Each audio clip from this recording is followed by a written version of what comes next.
Good morning everyone. मैं doctor Maya Agrawal, assistant professor SPC government college HP. आज का हमारा टॉपिक है organisation of the life insurance corporation of India, means Bharatiya Jeevan बीमा निगम का संगठन। जैसा कि हम जानते हैं कि भारतीय जीवन बीमा निगम भारत देश में जीवन बीमा के क्षेत्र में महत्वपूर्ण कार्य कर रही है। जीवन बीमा निगम का मुख्य कार्य व्यक्ति के जीवन का बीमा करना है, जो व्यक्ति के जीवन का बीमा करके उसे भविष्य होने वाली जोखिम से सुरक्षा प्रदान करता है। तो अगर हम देखिए तो भारतीय जीवन बीमा निगम जो है, तो भारतीय जीवन बीमा निगम की स्थापना बीमा निगम अधिनियम 1956 के अंतर्गत की गई है और इसका मुख्यालय मुंबई में स्थित माना जाता है।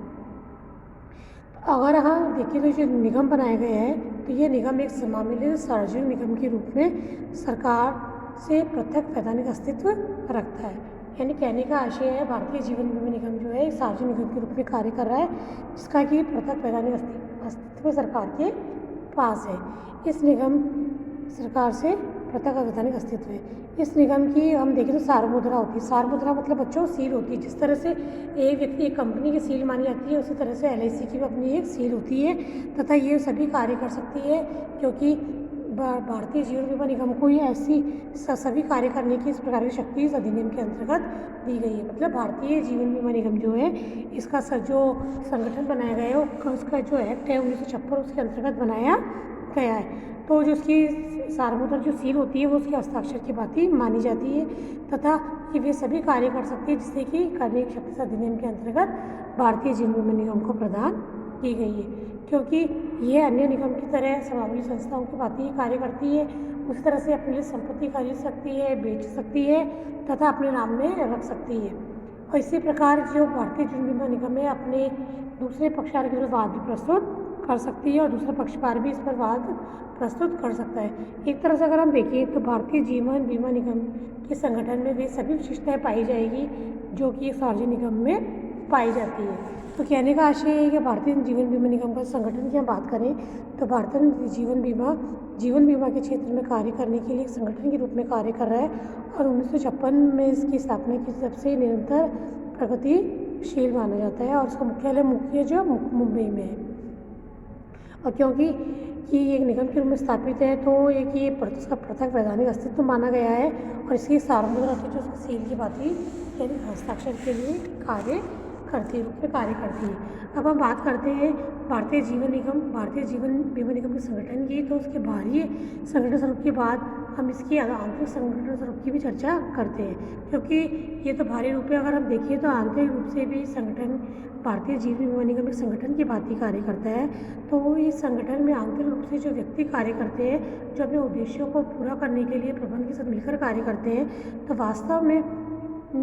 वास्तव में संगठन वह साधन है जिसके द्वारा माध्यम से ये जो संस्था है बीमा जो निगम अपना बना हुआ है अपने उद्देश्यों की पूर्ति के लिए कार्य करता है और इसी के माध्यम से वे अपनी सभी संपूर्ण संस्था के कार्यों को विभिन्न व्यक्तियों के बीच में विभाजित कर देती है और उसके आपसी संबंध निर्धारित कर देती है कि कौन व्यक्ति किसके साथ कार्य करेगा, किस प्रकार आपस में अधीनस्थ और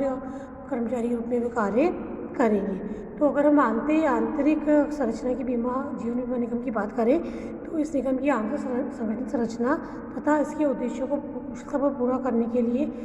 अगर हम देखें तो मुख्य रूप से चार भूमिका महत्वपूर्ण मानी जाती है, जिसमें नंबर 1 हम लेंगे संचालक मंडल, नंबर 2 निगम की समितियाँ,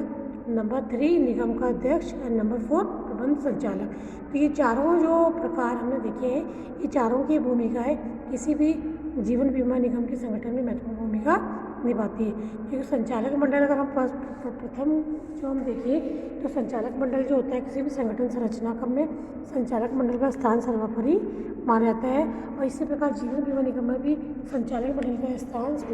प्राथमिक स्तर पर माना गया है, क्योंकि जीवन बीमा निगम का अधिनियम के अनुसार ही संचालक मंडल को कार्य करना होता है और इस जीवन बीमा निगम के संचालक मंडल अधिकतम 15 सदस्य हो सकते हैं जिनकी नियुक्ति की केंद्र सरकार द्वारा की जाती है और इसके लिए योग्यता जो निर्धारित की गई सरकार द्वारा उन योग्यताओं को पूरा करते हुए ही 15 सदस्यों की नियुक्ति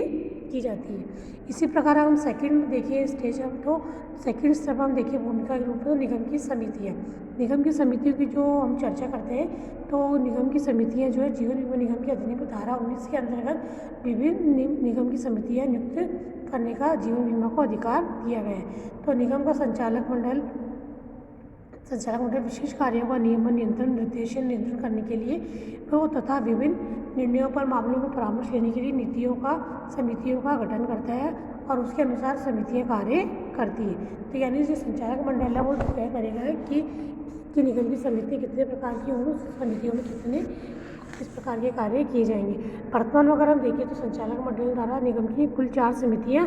बनाई गई है, जिसमें पहली अगर हम देखें तो वो कार्यकारी समिति है जो कि संस्था के निगम के कार्यों के संबंध में निर्णय लेती है, जिसमें कुल 5 सदस्य माने जाते हैं। सेकंड अगर हम देखें विनियोग समिति मतलब इन्वेस्टमेंट, इस समिति कम से कम 8 सदस्य होते हैं, जो कि विनियोग समिति जो होती है जीवन बीमा निगम के कोषों का विनियोग करने के संबंध में निगम को परामर्श देती है कि जो हमें जीवन बीमा के माध्यम से जो पैसा प्राप्त होगा वो किस प्रकार विनियोग करें ताकि उचित प्रत्याय या रिटर्न हमें मिल सके और हमारा व्यवसाय उन्नति की ओर बढ़ सके। इसी के तरह अगर हम देखें थर्ड हम देखें तो भवन सलाहकार समिति जो है जो निगम जीवन बीमा निगम के लिए विभिन्न प्रकार के भवन बिल्डिंग और उनकी डेवलपमेंट और उनके कंस्ट्रक्शन के बारे में सलाह देती है और उसमें चर्चा करती है। इसी प्रकार अगर हम देखें तो उपभोक्ता मामलों की समिति भी होती है। उपभोक्ता मामलों की समिति क्या करती है, जो कि जीवन बीमा संबंधी जो भी हमारे सामने दावे पर आते हैं उस संबंध में उपभोक्ता के हित में निर्णय लेने का प्रयास करती है और उस संबंध में निर्णय के संबंधी कार्य करती है। तो कुल 4 समितियाँ हैं जो उसके अंतर्गत कार्य करती है। और अगर हम थर्ड भूमिका में देखें निगम का अध्यक्ष जो कि मुख्य कार्यक्रम अधिकारी होता है, जिसे हम CEO भी कहते हैं, चीफ एग्जीक्यूटिव ऑफिसर होता है। तो निगम की सभी समितियों का अध्यक्ष भी माना जाता है, क्योंकि निगम की सभी समितियाँ इस अध्यक्ष में CEO की अंडर में ही सारे कार्य करती है, उसके अनुसार उसके निर्देशन में कार्य पूर्ण करती है ताकि जो जीवन बीमा निगम के कार्य सुचारू रूप से चलाया